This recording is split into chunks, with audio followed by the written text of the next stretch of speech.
Nos estamos estudiando y estamos predicando sobre la epístola de Pablo a los Colosenses, cuyo tema central es la preeminencia de Cristo, Cristo como el primero sobre todas las cosas, Cristo la más grande necesidad de todos los hombres y el único y suficiente Salvador de los escogidos de Dios, ¿sí? Para recordar un poquito de lo que hemos visto en las enseñanzas pasadas, estamos viendo el capítulo 1 y en él hemos visto que Pablo inicia esta epístola dando gracias a Dios por lo que él ha hecho en la vida de los colosenses. Realmente la iglesia de Colosas era una iglesia bendecida que tenía cierto grado de madurez. Dice que habían cosas y Pablo agradecía por cosas como tener una fe genuina en ellos, un amor por todos los santos, una esperanza eterna, es decir, un buen enfoque de la Biblia no solo en esta tierra, en esta vida terrenal, sino en lo que vendría. Como creyentes sabemos que tenemos una gran herencia. Dice que también eran fructíferos, agradecía por ello, y que tenían ministros fieles, personas que les enseñaban fielmente las Escrituras. Pero Pablo no solamente se queda en el hecho de reconocer a Dios y dar gracias a Dios por lo que había hecho en ellos, sino que pide aún más, sabiendo que las riquezas de la gracia de Dios son abundantes, y pedía más bendición espiritual para ellos. Y pedía en esencia, oraba para que ellos crecieran en el conocimiento de la voluntad de Dios, que pudieran entender la enseñanza bíblica, porque la voluntad de Dios está expresada en las Escrituras, y que pudieran aplicar esa sabiduría, o ese conocimiento más bien con sabiduría, a su vida.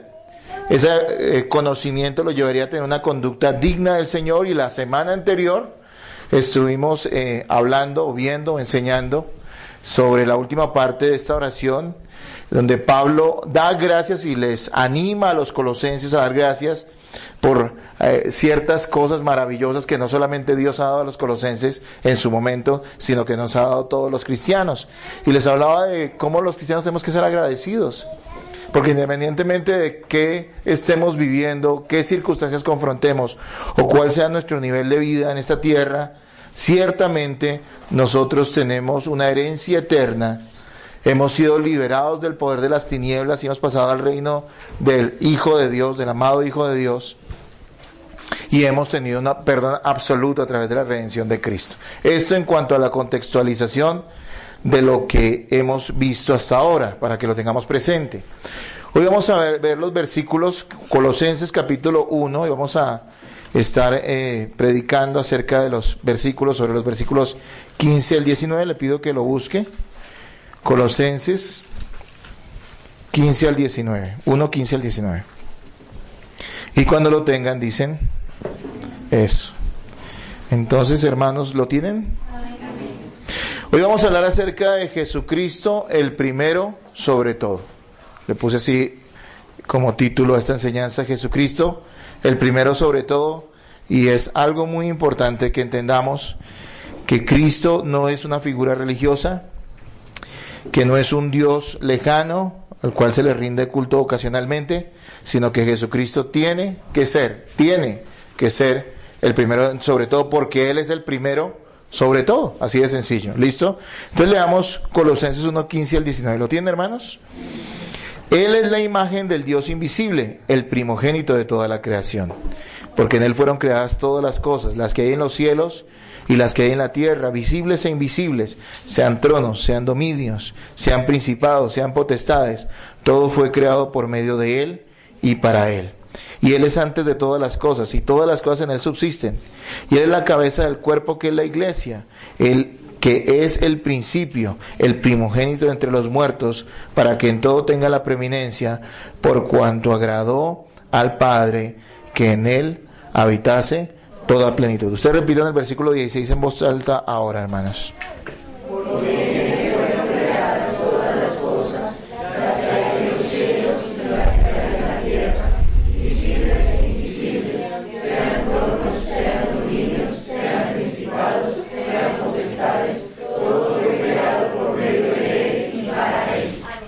Hermanos, conocer a Cristo, el Cristo de la Biblia, el Cristo de las Escrituras, es la cosa más importante que cualquier ser humano necesita hacer.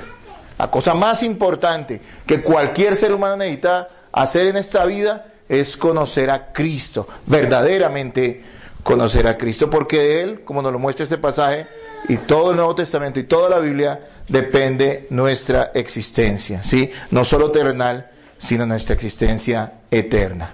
La verdad es que la Biblia no trata acerca del hombre en esencia. Obviamente el hombre y el plan de redención para el hombre está allí en todas partes, habla a los hombres, ¿sí? Pero el centro, el tema grande de la Biblia, de Génesis, Apocalipsis, es la grandiosa obra de salvación en Cristo que Dios preparó desde la eternidad. Y aquí hay cosas que usted tiene que entender. La caída del hombre y el envío de su Hijo amado a la tierra para rescatar a los escogidos de Dios no fue el plan B del Señor, era un plan decretado desde la eternidad pasada para que Cristo fuera glorificado. Tanto los seres humanos que se salvan por la gracia de Él, como los que se condenan eternamente por su dureza de corazón y pecaminosidad, fueron creados todos, como lo dice acá, para la gloria de Jesucristo. Hermanos, los seres humanos no somos los protagonistas de la historia, mucho menos de la Biblia, sino que somos los instrumentos que Dios usa para mostrar la grandeza de su amor y de su bondad. Esos somos los seres humanos, no los protagonistas, sino los instrumentos que Dios usa para mostrar la grandeza de su amor y de su bondad. Es necesario conocer a Jesucristo. Miren, Jesucristo tanto para creyentes como para incrédulos es la persona más importante de la historia, la más importante de la historia. Un humilde carpintero de un pueblo insignificante de Palestina dividió la historia del mundo en dos, ¿no? Porque ¿en qué año estamos? ¿No saben, hermanos? 2017. ¿2017 a partir de qué? De que Cristo naciera, ¿no es cierto? Mire, Jesucristo partió la historia de la humanidad en dos. Dice que se han escrito miles de libros sobre Él, miles. Y se han hecho millones de cuadros y esculturas que pretenden representarlo. En su nombre se han emprendido multitud incontable de iniciativas, desde obras de caridad hasta guerras.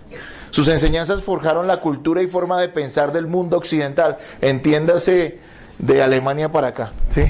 de toda Europa y América, que fue conquistada por Europa. Todo ese pensamiento occidental, el pensamiento que de hecho domina el mundo, fue forjado en base a las enseñanzas de Cristo, aunque obviamente eso fue alterado con el tiempo, ¿no es cierto? Y fue torcido por los mismos hombres pecadores. A lo largo de todas las épocas, millones y millones de personas han afirmado ser sus seguidores, los seguidores de Cristo. Y sin embargo, podemos aseverar, sin lugar a equivocarnos, que la inmensa mayoría de personas no ha conocido realmente a Cristo. Aunque millones y millones y millones de personas a lo largo de la historia han dicho ser sus seguidores, realmente no lo han conocido. Los falsos maestros que amenazaban a los colosenses, recuerden que eso se los expliqué.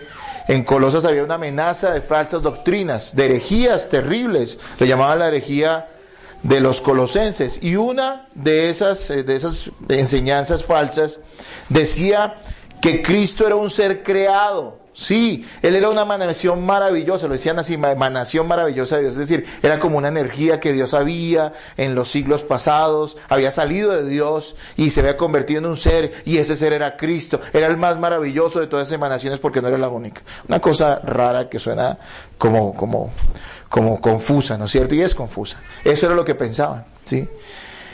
Entonces Pablo, en estos versículos y en toda la epístola de los Colosenses, muestra y revela quién verdaderamente es Cristo, para que quede clarito quién es aquel al que muchos dicen seguir, pero pocos realmente conocen, ¿sí? Y eso es lo que quiero que en esta mañana, a través de la exposición de estos versículos, usted comprenda. Así como los falsos maestros en Colosas amenazaban a la iglesia respecto a la identidad verdadera de Cristo, falseándola, las falsas enseñanzas de hoy exaltan a Cristo, pero no lo muestran tal como es. ¿Me explico? No era que los falsos maestros en Colosas dijeran que Cristo era cualquier cosa. No, ellos decían, es el más grande de todos los seres creados de Dios, por decirlo de esa manera. Sin embargo, estaban negando que Él es Dios. Hoy en día, mucha gente, todo el mundo, De una u otra manera, la inmensa mayoría de seres humanos tienen algún tipo de reverencia o de respeto por la figura de Cristo, crean o no crean verdaderamente en Él. Mire, hasta los musulmanes radicales que asesinan cristianos decapitándolos por allá en Siria y quitándoles la cabeza y decapitándolos y crucificándolos salvajemente, ellos tienen cierto respeto por la figura de Jesucristo porque creen que fue un gran profeta. Pero para nosotros, hermanos, no es suficiente eso. Tal vez su tío, su tía, su abuelita diga que sí, Jesús fue maravilloso, pero no reconozcan realmente quién es y qué importancia debe tener en nuestras vidas. Como lo estamos viendo en este título que le pusimos a esta enseñanza, y en la enseñanza misma, Cristo tiene que ser el primero en nosotros, porque Él es el primero en todas las cosas creadas y en todo el universo.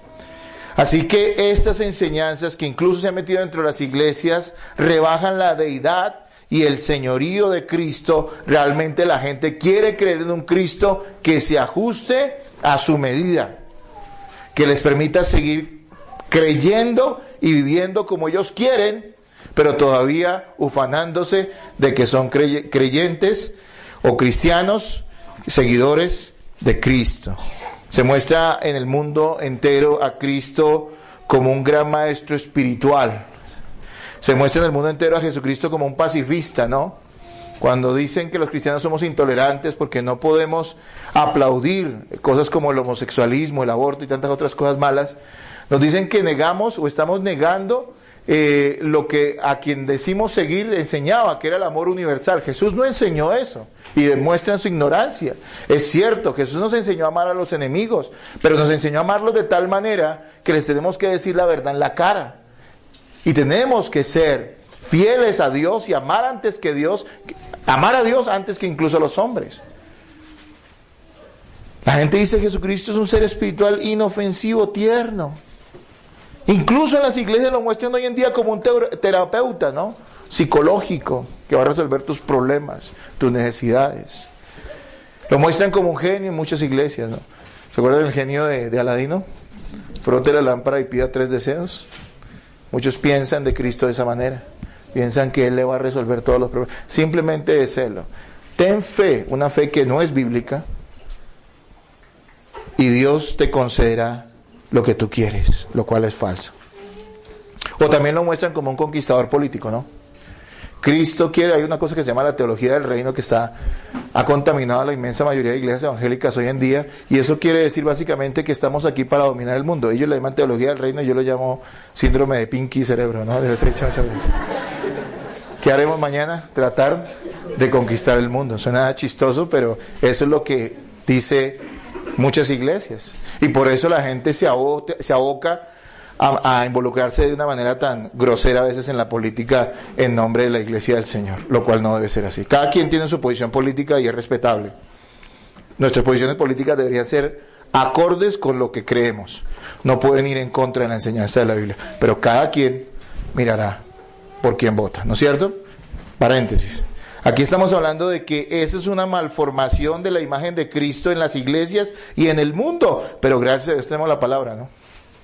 Y Pablo aquí describe a Cristo claramente. ¿Quién es Él? ¿Quién es Cristo?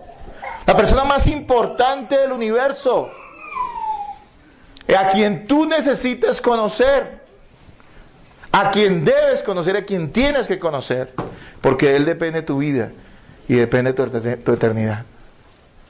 Hermanos, vamos a ver en estos versículos cómo Pablo describe a Cristo y da a conocer su identidad claramente, presentándolo como el supremo, el primero sobre todas las cosas, el preeminente en el lenguaje que muchos usan.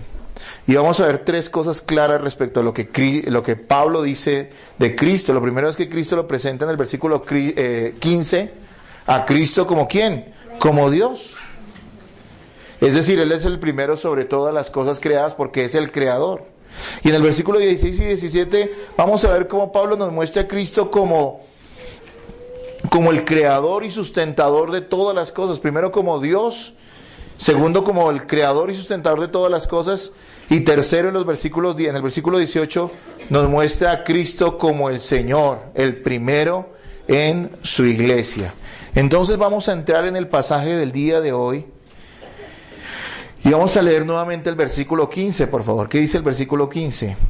Él es la imagen del Dios invisible, el primogénito de toda la creación. Interesante que el hombre que anduvo por la tierra, ahorita ya viene Semana Santa, muchas de las películas peligrosas porque están mal desenfocadas, obviamente. Espero que su conocimiento de los evangelios no sea de películas, ¿no? Sino de lectura de los evangelios verdaderamente. Sí, la mayoría de la gente tiene conocimiento del evangelio es a través de las películas que Hollywood hace y que le mezcla cosas para venderlas, ¿no? Obviamente. No es puro eso, es la enseñanza allí, es una tontería. El hombre que anduvo por la tierra, esas películas muestran a Cristo, pero nosotros lo conocemos en los evangelios. Y dice que él anduvo por la tierra, que fue niño, que se relacionó con sencillez con los demás hombres, porque Cristo comía lo que ellos comían. Cristo andaba como ellos andaban. Él anduvo por esos caminos polvorientos de Palestina. Siendo Dios, anduvo igual que los demás hombres. Interesante que ese hombre sencillo, maravilloso, que fue niño, que tenía la misma apariencia, que era como uno de nosotros, es el creador de todas las cosas. Hay que tener fe para creer eso. Esa fe solamente la da Dios, hermanos. Lo primero que nos dice Pablo es que Cristo es la imagen visible del Dios que no vemos. Cuando habla de imagen no se está refiriendo a que Cristo es una representación de Dios, sino que Él está hablando diciendo que Cristo es Dios mismo entre nosotros. La máxima revelación de Dios a los hombres es Jesucristo hecho hombre, Dios hecho hombre en medio de nosotros. Tenemos sus enseñanzas claras en las Escrituras. Él es la imagen visible. A Dios no lo podemos ver, porque Dios es espíritu. Pero Cristo es esa imagen visible que está escrita en las Escrituras, en la palabra de Dios, y que en su momento aquellos que vivieron en su época pudieron percibir y palpar y tocar, porque Él fue un hombre en todo el sentido de la palabra, siendo Dios. Juan 14:8 dice, Felipe le dijo, Señor, muéstranos al Padre. Le está hablando con el Señor Jesús y dice, y nos basta. Felipe le dijo, Señor, muéstranos al Padre y nos basta. Jesús le dijo, tanto tiempo hace que estoy con vosotros y no me has conocido, Felipe. El que me ha visto a mí, ha visto al Padre. ¿Cómo pues dices tú, muéstranos al Padre? Mira lo que Jesús dice, el que me ha visto a mí, ¿ha visto a quién? Al Padre. Hermanos, hay una gran diferencia entre Cristo, imagen de Dios, y el hombre hecho imagen de Dios. De ninguna manera la Biblia afirma o dice que los seres humanos somos dioses. Los seres humanos somos parecidos a Dios, eso es lo que quiere decir ser hecho imagen de Dios. La criatura más parecida a Dios en el universo es el hombre, ¿sí? Es decir, tiene cualidades, tiene atributos morales, espirituales y racionales que Dios nos ha transmitido a nosotros. El hecho de que podamos racionalizar las cosas, el hecho de que tengamos atributos morales, es decir, podamos amar, ¿sí? Podamos servir, podamos identificarnos con el dolor ajeno, ser misericordiosos, y todo eso está dentro del hecho de que nosotros somos hechos a imagen de Dios. Pero nosotros no somos dioses, ¿sí? Miren, ni siquiera Adán y Eva, antes de la caída de pecado, allá en Edén, eran dioses. Ellos eran seres humanos creados, hechos a imagen y semejanza de Dios. O sea, los seres más parecidos a Dios sin que fueran Dios, ¿sí? Eso es importante aclararlo porque incluso hay doctrinas hoy en día que están diciendo dentro de las iglesias que nosotros somos pequeños dioses. Eso es una herejía, es una cosa horrenda, ¿sí? Hermanos, el modelo de hombre perfecto, y eso fuese decretado así desde la eternidad, no es Adán, es Cristo. El hombre perfecto no era Adán antes de la caída. El hombre perfecto es Cristo. Por eso les digo que todo estaba dentro del perfecto plan soberano de Dios. Adán fue un hombre sin pecado, que tuvo comunión perfecta con Dios hasta cuando traicionó al Señor, y lo iba a traicionar. Y Dios enviaría a su Hijo y lo haría como uno de nosotros para que tuviéramos eternamente el modelo perfecto de hombre en Él. Hermanos, nosotros no somos llamados a parecernos a Adán. No está siendo formado el carácter de Adán en nosotros, el carácter de Adán antes de la caída, por poner un ejemplo. Porque el carácter de Adán caído sí está sobre toda la raza humana. No, hemos sido llamados a ser imitadores ¿de quién? De Cristo, el hombre perfecto. Eso nos dice también Efesios capítulo 4, cuando habla de los ministerios que son usados por Dios para que todos los santos se ministren y lleguen ¿a qué? A esa medida. ¿La medida de quién? Del hombre perfecto, quien es Jesucristo nuestro Señor. Hermano, Cristo es Dios.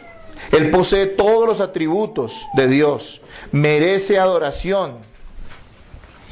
Existe desde la eternidad y es Señor sobre el universo. Nadie más que Él tiene estos atributos.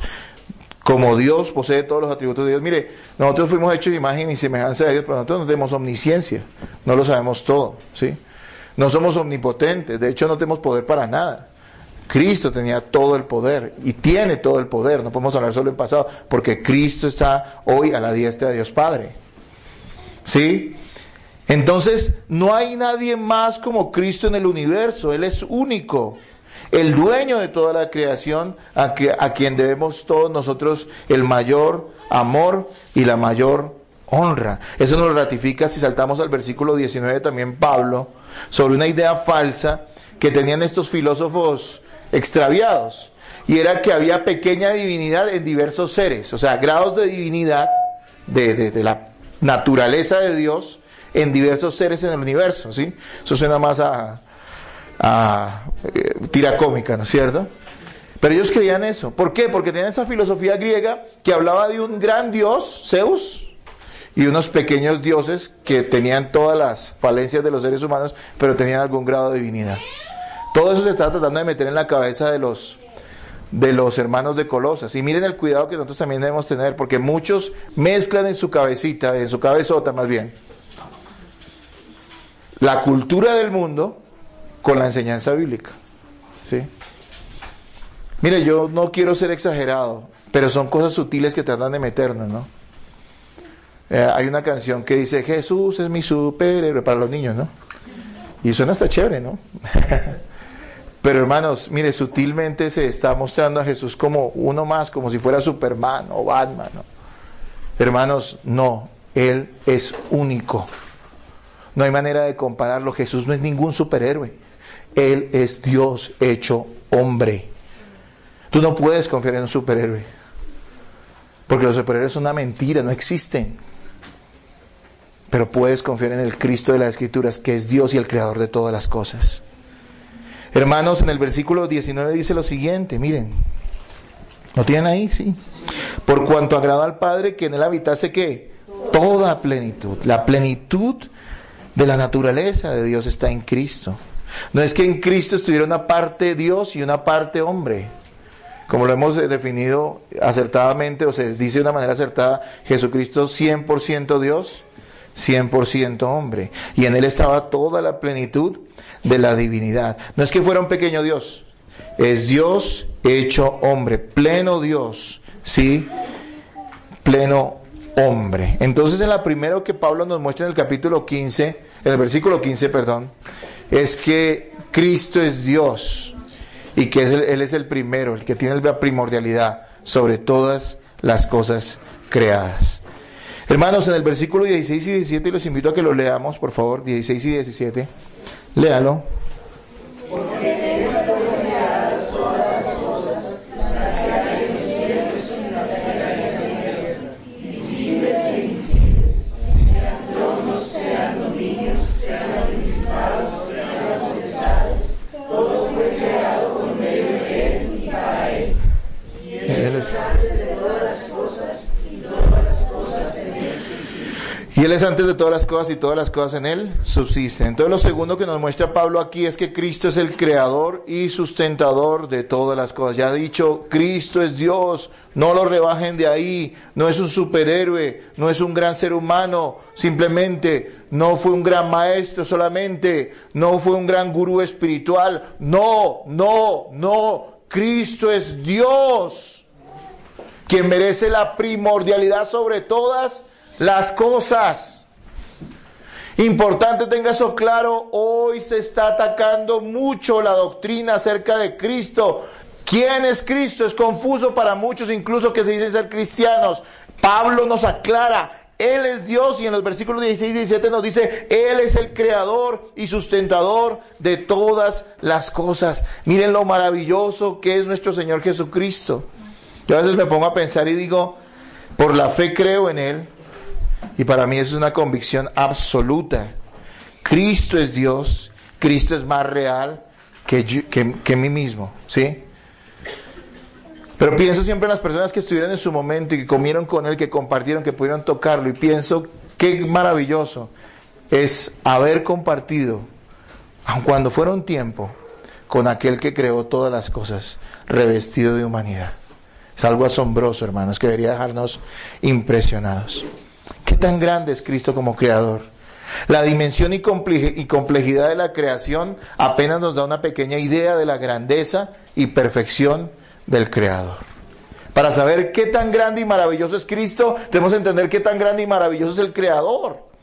Y para entender qué tan grande y maravilloso es el Creador, tenemos que entender y ver y dimensionar y la complejidad, la grandeza y lo maravilloso de toda la creación. Hermanos, es tan maravillosa la creación, y leo algo que anoté acá, dice, es tan grande el universo que científicos aseguran que hay más estrellas en el universo que granos de arena en todas las playas del mundo. Piense eso. Hay más estrellas en el universo que granos de arena en todas las playas del mundo. ¿Cuántos granos de arena, hermano, caben en un puñado? ¿Cuántos granos caben en un puñado de arena en sus manos? ¿Alguno lo ha cogido? Se ha puesto a pensar, ni siquiera se ve muy claro, ¿no? Pueden haber, yo creo que millones en un puñado solamente. Y dicen que hay más estrellas en el universo que granos de arena en todas las playas del mundo. Es algo que ni siquiera cabe en nuestra cabeza. Dice que el universo y la creación es tan compleja que existen en nuestro planeta más de 8 millones de especies animales y vegetales. 8 millones. O sea, ¿sí entienden que es una especie? Perros, gatos, loros. Nosotros tenemos la idea de, 50 animales en nuestra cabeza. Dice que hay 8 millones de especies en el mundo. Dice que ni siquiera han podido catalogarlas todas. Que apenas de esos 8 millones, de más de 8 millones, porque no son 8 millones o más, solamente han logrado catalogar el 10% de esa cifra. Solo el 10%. O sea, solo el 10% está conocida realmente y descrita por los científicos. Y los científicos dicen lo siguiente: desconocemos la mayoría de esas especies y realmente tardaríamos, o vamos a tardar, o la humanidad va a tardar cerca de 1000 años de trabajo arduo para lograr catalogar todas las especies que hay en el mundo.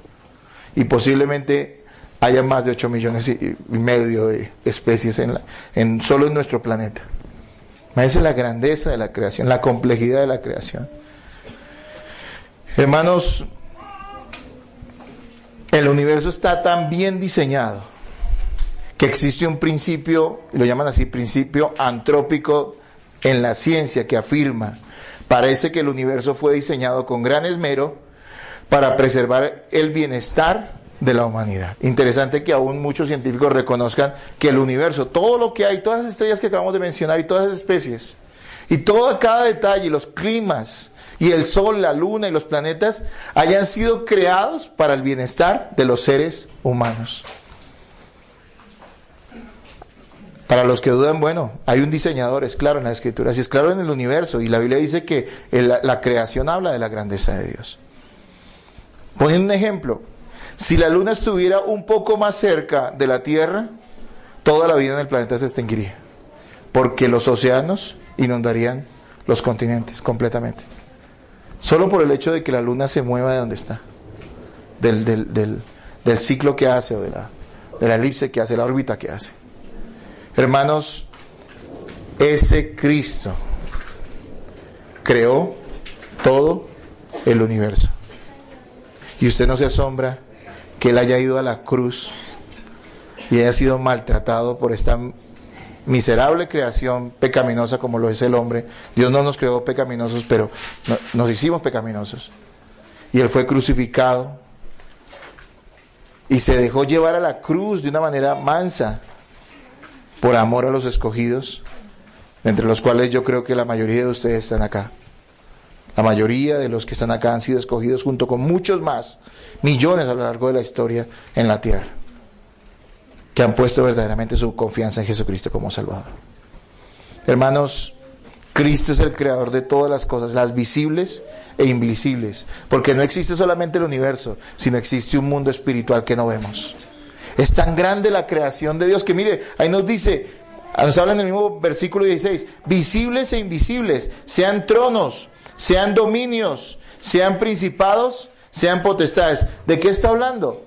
Del mundo espiritual, de las jerarquías de ángeles que existen, y no vamos a entrar en el tema de qué es una potestad, no, eso no es lo importante. Lo importante es que los ángeles y todos los seres espirituales, incluso el mismo Satanás, fue creado por Dios.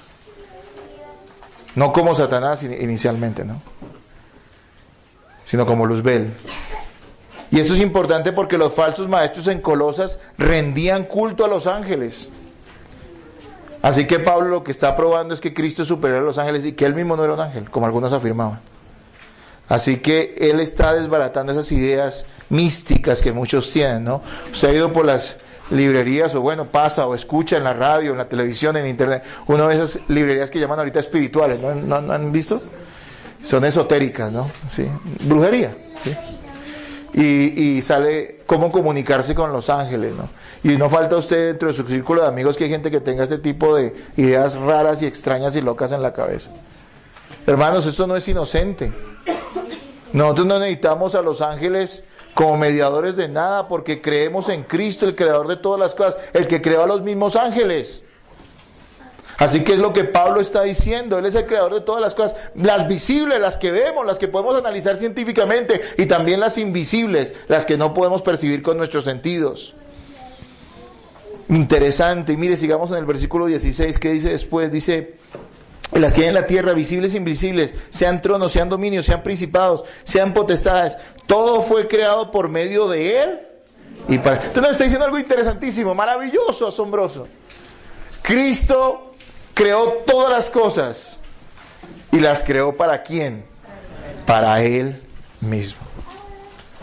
La próxima vez que un adolescente se le pare y le diga, es mi vida, como me dijeron muchas veces a mí, a muchos con los que yo trabajé, es que es mi vida. Eso es una falsedad total. Porque la vida y todo lo que somos y todo lo que nos rodea le pertenece ¿a quién? A Cristo, puntualmente a Cristo. Todo fue creado por medio de él, dice. Cristo es quien ejecutó la creación, es lo que está diciendo. Él mismo creó con su poder cada cosa que existe, visible e invisible. Cristo mismo fue el ejecutor de cada cosa, el que formó al hombre. Eso es lo que nos está diciendo la palabra. Aquí en otros pasajes nos lo dice.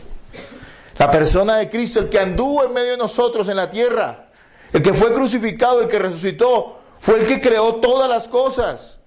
Lo hizo con su poder. Antes de que fuera encarnado, antes de que se hiciera hombre como uno de nosotros. Y dice que fue creado por medio de él y para él. El fin de que todas las cosas hayan sido creadas, el universo, los ángeles, los hombres, es que pertenezcan y sean de Cristo. Es por eso que él puede hacer lo que quiera con su creación. Miren, en su bondad, hermanos, sabiendo que él es tan grande y maravilloso, y nosotros deberíamos quedar asombrados y humillados por el hecho de que este Señor tan maravilloso, tan grande, único, Dios hecho hombre, el creador de todas las cosas, él creó las cosas para él. Le pertenecen, crean o no crean en Cristo, su vida les pertenece a él. No honrarán a Cristo con su vida, pero la vida de ellos pertenece a Cristo. ¿No es asombroso que él nos haya escogido a nosotros para revelarnos estas grandes verdades y salvarnos? ¿No es maravilloso? Hermanos, cuando leía esto de verdad me conmovía, porque decía, qué asombroso, qué maravilloso, qué misericordioso, qué glorioso es el Señor. Él no tendría por qué haber escogido a nadie, él no tendría por qué salvar a nadie, él es suficiente en sí mismo, él no necesita a los hombres. Y nadie puede criticarle ninguna decisión o acción que él tome, porque él es perfecto. Y sin embargo, decidió salvar a los escogidos. Y decidió salvar a aquellos que verdaderamente tienen vida en Él y han creído y confiado en Él como Salvador. Hermanos, asombroso, maravilloso. Mire, usted puede vivir ignorando esta verdad a lo largo de su vida. Salga de aquí, viva como quiera. Y le recuerde, tenga presente, Cristo es su dueño. Y no estamos diciendo de que usted, si es una persona desordenada, pecaminosa, que hace lo que quiera, que no le interesa la iglesia, que no le interesa la Biblia, y usted está viviendo para la gloria de Dios. No, usted está bajo juicio de Dios, de ese mismo Cristo que lo creó. Pero todavía Él sigue siendo el dueño de su vida.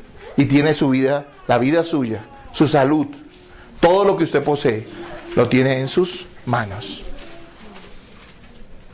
Mira lo que dice el versículo 17. Vamos a leer. Dentro de este mismo punto dice, y Él es antes de las cosas, de todas las cosas, y todas las cosas en Él subsisten. Y esto quiere decir una cosa, el universo necesita de Cristo, porque Él es su sustentador, ¿sí? Él es el que sostiene todas las cosas creadas. Eso quiere decir que Él hace que todas las cosas funcionen y cumplan su propósito. Hay una filosofía que también está a veces mezclada dentro de la iglesia y en el mundo, y bueno, en el pasado también tuvo mucha fuerza, y se llama el deísmo. ¿Sí? Hay una canción, y me cuesta citar eso, pero para que la vean hasta qué grado influencia la cultura de la señora Shakira, que es una hija de Satanás, que hace muchos años compuso, que se llama Séptimo Día. Me acuerdo porque alguna vez la puse en una reunión de jóvenes para ilustrarlos de lo malo de ese tipo de música. Me acuerdo que ella decía en una canción que es una blasfemia, básicamente dice que Dios creó el mundo y se fue de vacaciones, y que cuando regresó encontró un desorden que él quedó asombrado. Básicamente dice eso, y dice el coro que pobre de Dios, que pobrecito de Dios, más o menos dice eso. Ese es el deísmo. El deísmo dice, Dios creó todas las cosas y las dejó a su suerte. La Biblia no dice eso. La Biblia dice que Dios tiene control de todas las cosas. Que Cristo puntualmente, Cristo es el que sustenta y hace que todas las leyes físicas y naturales del universo se mantengan en orden. Cristo es el que hace que haya aire en sus pulmones, hermano. Es difícil nosotros entender y aceptar, yo digo que más que entender, aceptar este grado de soberanía y de control de Cristo en el universo. Porque pensamos, y este teísmo también está metido camufladamente en muchas doctrinas de iglesia, y nos dicen, no, pues Dios creó el mundo, pero si hay un terremoto, eso no fue la voluntad de Dios, simplemente sucedió. Y la Biblia no dice eso. Él tiene control de todas las cosas, y cuando hay un terremoto es porque Dios así lo determinó. Y puede que haya razón comprensible para nosotros o no. Cuando se destruyó Armero, ¿se acuerdan? Decían que fue porque un cura les echó una maldición. Eso no fue la razón. La razón fue que Dios determinó que fuera así. Y alguien dice, pero tanta gente sufrió y tanta gente padeció. Pero hermanos, volvemos al punto de lo que estamos hablando acá. ¿La vida es de quién? De Cristo. Ningún ser humano viene a este mundo con una fecha de vencimiento, ¿no es cierto? Dice, válido hasta el 2025. Todos no sabemos cuándo hemos de partir de acá. Ah, pero era joven, ¿y qué? Mucha gente joven ha muerto en la historia, de muchas maneras. No se agarre esta vida, hermano. No estoy diciendo que la despreciemos, en cierto sentido, siendo descuidados o vagos, no. Pero si usted se aferra y todo lo que tiene en esta vida, usted es el más pobre de todos los pobres. Porque acuérdese lo que decía Pablo hace 8 días. ¿Se acuerda que leíamos que teníamos una gran herencia? Y él agradecía por eso. Pablo siempre estaba recordando lo que le esperaba. Para él esto aquí era un trámite. ¿Es para usted lo mismo? Esa es la mentalidad que debe haber en nosotros. Así que la Biblia dice que Cristo tiene el control detallado de todas las cosas. Y que las cosas no suceden porque sí, sino porque Él las determina. Interesante o aterrorizante, digo yo, que los hombres cada día maldicen la mano que los sustenta, ¿no? Si Él quisiera, serían arrojados al abismo inmediatamente sin poder refutar nada. Cristo es el que sostiene el universo y que sostiene la vida de cada hombre, y los hombres se atreven a decir que Dios, a burlarse de Dios, a ofender a Dios, a negar que Dios existe y tantas otras cosas. Sin embargo, en su misericordia, en su tiempo, Él es paciente con esas personas. Hermanos, no nosotros somos creyentes y le damos gracias a Dios por cada cosa en nuestra vida y reconocemos que Él tiene el control de todas las cosas que suceden. El día que alguien en su familia muera cercano, hermano, llore y haga luto porque es normal, pero no se deprima ni se amargue, porque todo está en las manos de Dios. A veces pensamos, si esa persona un minuto antes no se hubiera subido a ese avión, no se hubiera matado. Y debemos recordar que todo está en las manos de ¿quién? Como también debe recordar a aquel que no se subió a ese avión, aunque tenía tiquete, también estaba en las manos de Dios. Yo me imagino a la gente que Dios la libra de tantas cosas y deciden vivir desordenadamente, ¿cuán juicio peor llevarán de parte del Señor, no? Habiéndole prolongado su existencia en la tierra, para que acumulen ira, como dice Romanos, para el día de la ira. Entonces hemos visto que Cristo es Dios, que Cristo es el creador de todas las cosas, Él, y hemos visto que Él es el sustentador. El universo, los hombres y todas sus criaturas y todas las cosas creadas necesitan de Cristo, porque activamente Él es el que mueve, el que hace que todas las cosas funcionen y cumplan su propósito. Y vamos al versículo 18 para ver nuestro tercer punto de esta mañana. Versículo 18 dice: y Él es la cabeza del cuerpo, que es la iglesia, el que es el principio, el primogénito entre los muertos, para que en todo tenga la preeminencia. Hermanos, Cristo es el Señor, el primero en la iglesia. Y nos dice lo que nos dice acá es que Él es la cabeza de la iglesia. Y esa figura que usa nos habla de que la iglesia, es decir, todos los creyentes, todos los que han confiado en Jesucristo para salvación, son como un cuerpo viviente, están unidos, son miembros de ese cuerpo. Y Cristo es la cabeza, es quien controla cada parte del cuerpo. Interesante que la figura de que somos el cuerpo de Cristo y Él es la cabeza, también nos muestra o nos sugiere que el cuerpo no puede estar separado de la cabeza, ¿no es cierto? Porque no existiría. Usted córtele la cabeza a alguien, ¿cuánto dura viviendo? Nada. Así que si Cristo es la cabeza de la iglesia, quiere decir que no hay mayor autoridad en ella, en la iglesia, que Cristo mismo. Él sustenta y coordina cada miembro de su cuerpo. Es decir, nosotros dependemos de Él. Por medio de la iglesia, su cuerpo, Cristo se relaciona con el mundo, salva a los perdidos, refleja su amor y alimenta a sus hijos. Es decir, tanto Cristo como cabeza es importante para nosotros. Él mismo ha designado que el cuerpo, nosotros, seamos sus miembros y seamos el medio por el cual Él se relaciona con el mundo. Salva a los pecadores, instruye a los salvados, muestra su amor y su misericordia a la humanidad. Somos nosotros esos instrumentos en las manos del Señor. Pero aquí deja claro, y es lo que Pablo quiere recalcar, que Él es la cabeza de la iglesia, la máxima autoridad que hay en ella. A lo largo de la historia, mucha gente ha querido de una manera solapada, diría yo, porque difícilmente alguien lo dirá de frente, usurpar esa autoridad de Cristo sobre lo que ellos llaman iglesia, ¿no? Sabemos que hay una iglesia tradicional cuya cabeza no es Cristo, sino ¿quién? El Papa, ¿no es cierto? Ellos no van a decir eso, pero es la realidad, es la autoridad, porque la iglesia católica es una cuestión política, no realmente espiritual, no realmente cristiana, ¿sí?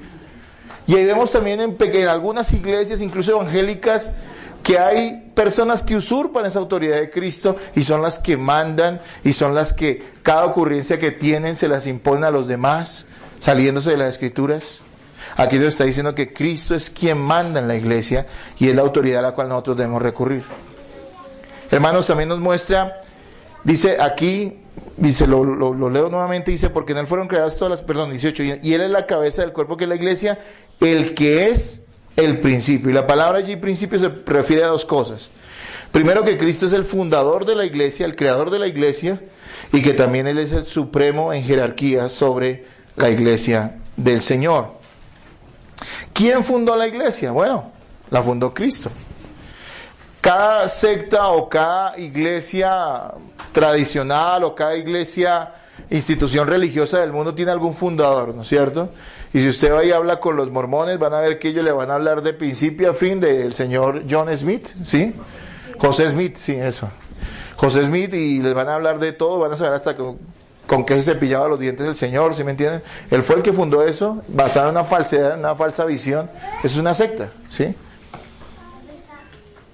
La Iglesia Católica también tuvo un comienzo y no fue con Cristo, fue con Constantino, un emperador, que en un momento dado mezcló algunas creencias religiosas con su política y fundó la Iglesia Católica. El cristianismo verdadero, la Iglesia de Cristo, ha sido fundada por Él verdaderamente. Dice Efesios 1:4, según nos escogió en Él antes de la fundación del mundo, para que fuésemos santos y sin mancha delante de Él. Mire, la muerte y resurrección de Cristo nos dio vida. Legalmente nos permitió acceder a todas las bendiciones del Padre. Pero realmente la Iglesia, aunque fue o ha sido salvada en el momento en que Cristo murió y resucitó, la Iglesia fue escogida desde antes de la fundación del mundo. Él mismo escogió qué personas creerían en Cristo. Les dio la gracia para que así fuera. Y en su momento eso se cumplió, primero a través del sacrificio de Cristo, su muerte y resurrección, y después en la vida de cada uno de estos salvados, al darles un nuevo corazón, un nuevo nacimiento y una fe verdadera en Cristo. Así que Él es el que ha formado su iglesia. No ha sido fundada por ningún hombre, sino por Cristo mismo. También nos dice que Cristo es el primero, dice el primogénito de entre los muertos. Y todas estas cosas hay que aclararlas, porque se ha prestado para mucha confusión en algunas doctrinas. Anteriormente, digamos, hablamos de que Cristo es el creador, sí. Y hay una parte en el versículo 15 que dice que Él es el primogénito de toda la creación. Allí no está hablando de que Cristo sea el primer ser creado, como dicen, digamos, los testigos de Jehová, sino aquí está diciendo que Cristo es el ser más importante sobre toda la creación. No está hablando de temporalidad, no está hablando de que Él haya sido primero creado, sino está hablando de la posición que Cristo tiene sobre toda la creación, y la tiene porque es Dios. Además, los que afirman que el primogénito de toda la creación dice que Él fue creado, pues deberían leer el siguiente versículo, que dice que en Él fueron ¿qué? Y que por Él y para Él fueron creadas todas las cosas. Es sencillo de desbaratar esa idea, ¿no es cierto? Entonces también es importante que aquí, cuando nos dice que Él es el primogénito de entre los muertos, entendamos que sí, ciertamente Jesucristo no fue la primera persona que resucitó. ¿Se acuerdan quién resucitó antes de Cristo? Lázaro. ¿Y en el Antiguo Testamento hubo resurrecciones? Pero allí no se está refiriendo a ese tipo de resurrecciones, porque el finado Lázaro resucitó ¿para qué? Para volver a morir, porque él no está andando por acá en algún lugar. Él volvió a morir. Cristo es el primero que murió, resucitó, para nunca más volver a morir. Y en eso Él también es modelo para su iglesia. Por esa resurrección nosotros resucitaremos, ¿sí? Por eso lo llama el primogénito de entre los muertos. Hermano, el destino suyo y mío, si usted es un verdadero cristiano, es la resurrección en gloria para reinar eternamente con Cristo. Cristo obtuvo esa vida para nosotros por medio de su resurrección. Y leamos el versículo 18. Bueno, ya leímos el 18, la segunda parte del 18, perdón. Dice, el primogénito entre los muertos, para que en todo tenga la preeminencia. La preeminencia es, en esencia, diciéndolo de una manera muy sencilla, para que Él sea el primero sobre todas las cosas, como se llama esta enseñanza de hoy. Cristo tiene el derecho de ser el primero sobre todas las cosas. ¿Dónde? En la iglesia, en el mundo, en nuestras vidas y sobre todo el universo. Él es el primero como creador, nos ha enseñado acá. Él es el primero como redentor, porque ganó humilde y sacrificialmente las bendiciones para su iglesia. Él es el primero porque de Él dependen toda la vida y el funcionamiento del universo. Él es el sustentador. Él es el primero porque es Dios, y el simple hecho de ser Dios habla de una dignidad. Él merece. No está a expensas. Cuando Dios dice honren a sus padres, no les está diciendo a los hijos, mire a ver si le parece que su papá o su mamá merecen honra. Le está diciendo es un hecho, es un mandato, merecen honra. Nadie está diciendo que aplaude las cosas malas que hace su papá, pero sí que le dé honra. Y aquí estamos hablando de Dios, quien es perfecto, bueno, absolutamente maravilloso y puro, santo. Y Él merece la honra, y Cristo es Dios. Y Él merece esa preeminencia, esa primordialidad en nuestras vidas y en todo lo que hay y en todo lo que existe, porque Él es Dios. Cuando usted entiende eso, puede comprender que la demanda, porque es una demanda bíblica de amar al Señor sobre todas las cosas, tiene mucho sentido. La Biblia nos dice que todos los seres honrarán a Cristo, tanto los que lo van a hacer desde la gracia salvadora, como aquellos que lo van a hacer desde la condenación. Filipenses 2:8-11 dice: y estando en la condición de hombre, se humilló a sí mismo, haciéndose obediente hasta la muerte y muerte de cruz. Por lo cual Dios también lo exaltó hasta lo sumo y le dio un nombre que es sobre todo nombre, para que en el nombre de Jesús se doble toda rodilla de los cielos, de los que están en los cielos, y en la tierra y debajo de la tierra, y toda lengua confiese que Jesucristo es el Señor, para gloria de Dios Padre. La gente de hoy se burla o te toma como un tonto porque tú eres un creyente y honras a Cristo y confiesas a Jesucristo como Señor y Salvador tuyo. Porque dices vivir y querer vivir para Cristo. La gente se burla de eso para ti.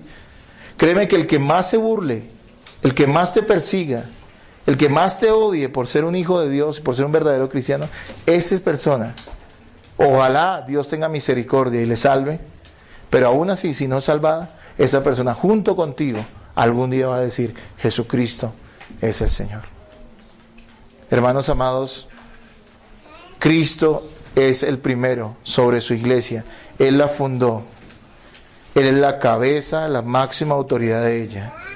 Él es el que le dio vida por medio de su resurrección, siendo el primogénito de los muertos. Como Él resucitó, todos los creyentes resucitaremos para gloria eterna. Y Él tiene el derecho, porque es Dios y ha hecho todas las cosas para merecer que en todo lo que en nuestra vida y en el universo entero, en el mundo entero, Él sea el primero sobre todas las cosas. Amados hermanos, gran parte de nuestra falta de consagración, de oración, de deleite en Cristo, radica en una falta de satisfacción en Él. Realmente, aunque entendemos y hemos conocido algo de Cristo, mucho de eso se ha quedado en nuestra cabeza. Y pareciera, por ilustrarlo de alguna manera, tal vez teológicamente se podría refutar lo que estoy diciendo, pareciera que no ha bajado en nuestro corazón. Si usted es de los que dice: sí, Cristo es el primero y maravilloso y alabamos a Cristo, pero usted vive deprimido, usted vive luchando y entregándose, no luchando, porque todos los cristianos luchamos con el pecado, pero entregado al pecado. Si usted haya más satisfacción en cualquier otra cosa que en rendirle culto a Cristo, escudriñar su palabra, orar a Él, tener comunión con Él, yo quiero decirle que posiblemente Cristo no es el primero en su vida y por eso usted necesita otras cosas que le suplan. Mire, el tema de la carta de Colosenses es: Cristo es todo lo que necesitamos. Lo pusimos incluso en la imagen ahí que tenemos de esta serie en internet. Hermanos, realmente Cristo es todo lo que necesitamos. Miren qué maravilloso es tener un esposo, una esposa, pero no necesitamos un esposo, una esposa para vivir. Necesitamos a Cristo para vivir. Qué maravilloso es poder tener una profesión, qué bueno es, pero usted no necesita una profesión para vivir. Usted necesita a Cristo para vivir. Qué maravilloso es poder tener salud, ¿no es cierto? Y los que tenemos salud le damos gracias a Dios por ello, porque espérese que esté una semanita bien enfermo para que empiece a valorar la salud. Pero ¿sabe una cosa? Enfermos podemos vivir, porque no necesitamos la salud, sino a Cristo para vivir. Y cuando hablo de vida, no estoy hablando solamente de esta vida terrenal, sino de la vida eterna que Él nos ha dado a aquellos que creemos y confiamos en Él. Hermanos, que el conocer estas grandes verdades no nos dejen indiferentes. Que todo esto involucre todas las cosas que están en nuestra vida. Si Cristo es tan grande y tan maravilloso, mira, yo te digo algo, escúchame, todos los que están acá, con Cristo vas a tener que vértelas. Tú puedes ignorarlo de aquí en adelante y algún día Él va a ser tu juez. O tú puedes rendirte en fe sincera a Jesucristo, reconociendo que eres un vil pecador, y puedes verte con Él, no en la eternidad, ahora, como tu amado Señor, Salvador, Padre amoroso, como tu principal aliado, como tu todo. Cristo puede ser tu peor enemigo. Este Cristo que es tan grande como lo acabamos de escribir, Él puede ser tu peor enemigo. Jesús dijo: el que me niegue frente a los hombres, yo lo negaré ante el Padre. Por poner solo un ejemplo de las veces que Él habló de condenación para los que no confíen en Él. O Jesucristo puede ser tu mayor, Yo no quiero decir amigo simplemente. Tu mayor todo en tu vida, tu mayor amor, tu mayor pasión. Nuestra vida tiene que estar completamente rendida a este que es el primero sobre todas las cosas. Hermanos, nosotros no hacemos a Cristo primero y Señor de nuestras vidas. Yo no puedo salir ahorita y decir, hermano, vamos a hacer a Cristo el primero de nuestras vidas. No es que nosotros lo hagamos Señor de nuestras vidas. Él se hace Señor de nuestras vidas. Yo podría conmover a una audiencia completa si fuera mucho más, no sé, mucho más hábil para hablar de una manera mucho más elevada, no sé cómo decirlo. Y decirle a la gente, invitarla a que hagan a Cristo su Señor. Y no pasaría nada, porque el corazón del ser humano es tan malo que viendo la grandeza de este Creador maravilloso y de este Señor maravilloso, todavía deciden ignorarlo. Todavía deciden decir, sí, yo creo en Él, pero quiero seguir viviendo como a mí me parece. Es Él el que se hace Señor de tu vida. Y la Biblia dice hoy, te dice a ti, a todos los que están acá, creyentes y no creyentes, que debemos confiar en Él, en esa revelación bendita, en esas promesas que dicen que el que Él viene no lo echa fuera, y que puede venir a Él los trabajados y cargados, y Él los haría descansar. Pueden venir hoy en fe y decirle, Cristo, sé mi Señor. No te lo estoy simplemente pidiendo, o no solamente te lo estoy ordenando porque no puedo hacer eso. Te ruego y confío en que si tú has dicho que puede ser el Señor mío, lo sea, Señor. Yo quiero que tú seas el primero en mi vida. No quiero, Señor, seguir jugando a la iglesia ni al cristiano, porque es falso todo eso. Si Cristo, y esto nos debería mover dentro de las cosas que quiero decir ahora ya para finalizar, nos debería mover a que todas las cosas en nuestra vida, después de tener esa fe y de rendirnos a Él, y de que Él sea verdaderamente nuestro Señor porque ha tomado nuestro corazón, debería manifestarse esa primacía de Cristo en todas las cosas, en nuestros matrimonios, en la crianza que le damos a nuestros hijos, en nuestros estudios y trabajos, en nuestro amor por la iglesia del Señor, en nuestra fidelidad a Él, en nuestra actitud incluso para el culto a Dios. Cristo es el primero en tu vida y tú le das poca importancia a rendirle culto a Él o a orar. Hermano, yo no quiero traerte unas acusaciones moralistas que simplemente te toquen un poco la conciencia pero sigas igual. Yo vuelvo y te repito lo que acabo de decir, es Cristo quien puede hacerse Señor de tu vida. Hermano, reconoce tu incapacidad, pero también reconoce el poder que Él tiene para cambiar un corazón duro y frío por un corazón lleno de pasión por Él mismo. Cristo también es el primero y debe ser el primero en tu vida. Amén, hermanos. Que eso no te deje indiferente. Que espero que Cristo te humille y te muestre que no puedes seguir teniendo la misma actitud hacia aquel que es el primero sobre todas las cosas. No es solo doctrina, no es solamente una idea teológica que estamos planteando aquí o que Pablo plantea acá. No es simplemente decir, sí, Él es el primero porque los falsos maestros dicen que Él fue creado, pero nosotros decimos que es creador porque lo dice la palabra. Sí, eso es cierto, absolutamente cierto, pero eso tiene que involucrar todo lo que somos, nuestros pensamientos, nuestras pasiones. Hermano, Cristo va a ser el primero por la eternidad. Donde quiera que estés, ¿por qué no empezar ahora a darle ese lugar en nuestras vidas? Por medio de la fe y de la rendición a su voluntad. De verdad que se los digo de todo corazón, que Cristo sea el primero en nuestras vidas. Oremos, hermanos.